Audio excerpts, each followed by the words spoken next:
ভারতের সময়টা খুব বেশি ভালো যাচ্ছে না।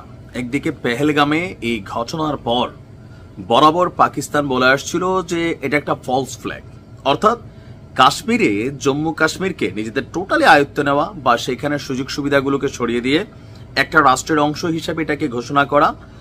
আবার আজাদ কাশ্মীরেও অভিযান চালানোর একটা পরিকল্পনা আছে ভারত সরকারের, আর যার কারণে তারা এইটা নাটক হিসেবে সাজিয়েছে।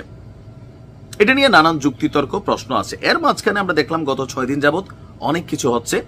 ইভেন নিউ ইয়র্ক টাইমসের প্রতিবেদন বলছিল যে নরেন্দ্র মোদী তিনি পৃথিবীর অনেকগুলা দেশের সাথে কথা বলেছেন, যারা রাষ্ট্রনেতা আছেন তাদের সমর্থন চেয়েছেন, এমনকি যদি যুদ্ধ হয় তাহলে তারা যেন তাকে সাপোর্ট করে সেই লক্ষ্যে ভারতের পররাষ্ট্র মন্ত্রণালয়ে প্রায় 100টি দেশের কূটনীতিকদের সাথে দফায় দফায় বৈঠক হয়েছে। সর্বশেষ নরেন্দ্র মোদী সেনাবাহিনী, বিমান বাহিনী, নৌবাহিনীকে পূর্ণ স্বাধীনতা দিয়েছেন। এই যখন অবস্থা, তখনই মরার উপর খরার ঘা, ইন্টারন্যাশনালি একটা চাপ তৈরি হচ্ছে ভারতের উপর। দ্য ইকোনমিস্টের একটা প্রতিবেদন সামনে আসার পর মনে হচ্ছে ভারত যে আন্তর্জাতিক সমর্থন সেটা হারাতে পারেন। তবে হ্যাঁ, এটা পাওয়ার ক্ষেত্রে ভারতকে শর্ত সাপেক্ষ একটা ইস্যু সামনে আসতে যাচ্ছে।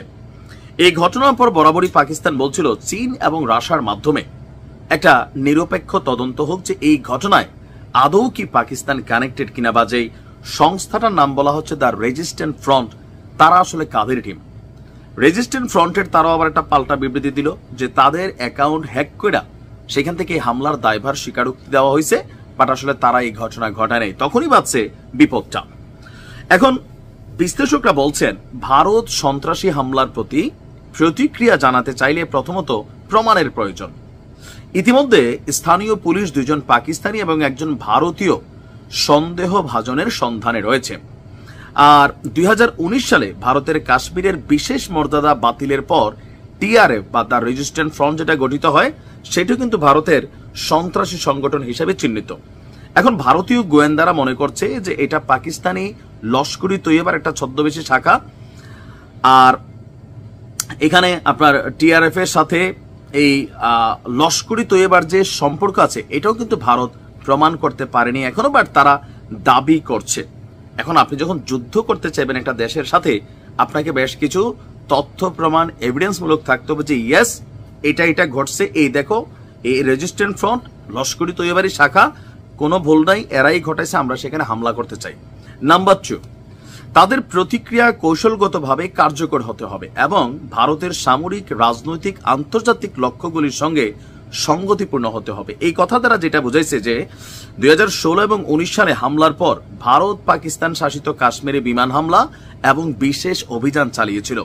তো সেই সময় আপনার 2019 সালে কাশ্মীরকে সরাসরি শাসনের আওতায় এনে শান্তির প্রতিশ্রুতি দিয়েছিল মোদীর সরকার। তবে এখন তিনি রাজনৈতিকভাবে চাপের মুখে আছেন। আপনার আমরা যতটুকু বুঝতে পারছি যে ভারতকে এই মুহূর্তে একটা আন্তর্জাতিক চাপ যেটা ফিল করতে হচ্ছে সেটা হচ্ছে এই ঘটনাটার দিন বেশ কিছু রহস্যজনক ঘটনা ছিল। নাম্বার 1, ওই দিন সেখানে সেনা ছাউনি ছিল না, পর্যটকদের উপস্থিতি আছে। নাম্বার 2, যেই সংগঠনটা মাত্র 2-3 ঘন্টার মধ্যে দায়িত্বটা নিল, আমরা করছি ভাই, পরে তাই সংগঠনে আবার বললো এটা যেটা ফেক। নাম্বার 3, একজন সেনা সদস্যের পরিচয় পাওয়া যায়নি, বাট তিনি বলছেন যে এটা পরিকল্পিত। নাম্বার 4, পাকিস্তান বরাবরই বলছে যে আমরা যুদ্ধ চাই না, তবে আমাদের সাথে লাগতে আসলে আমরা ছাড়বো না। আমাদের উপর যেহেতু দায় দেওয়া হইতেছে, ফাইন, 2 দেশ একসাথে হইয়া নিরপেক্ষ 2টা দেশের মাধ্যমে সংস্থা তদন্ত, যাদের গোয়েন্দা অনেক কিছু আছে, তাদের মাধ্যমে এটা প্রমাণ হইতে হবে যে আমরা ঘটনা ঘটাইছি। এখন এগুলা ছাড়া একটা দোষ চাপাইয়া জনগণকে উস্কাইয়া পাকিস্তানের বিরুদ্ধে লড়াই করার যে প্রচেষ্টা, সেটাকে ইন্টারন্যাশনালি পাকিস্তান বিট করার চেষ্টা করছে। আর এতে বিশ্লেষকরা বলছেন বা দ্য ইকোনমিস্টের নিবন্ধনটি বলছে যে ভারতকে প্রমাণ করতেই হবে যে এই ঘটনাটার পিছনে শতভাগ পাকিস্তান জড়িত, দেন আন্তর্জাতিক সমর্থনগুলা পাবে। আর নয়তো এটা নিয়ে আবার এখানে বহুত কিছু হয়ে যাবে। যুদ্ধের বেলায় আন্তর্জাতিক সমর্থন খুবই জরুরি। দেখা যাক ভারতীয় অগ্নি পরীক্ষা কিভাবে পার করে। ভালো থাকুন।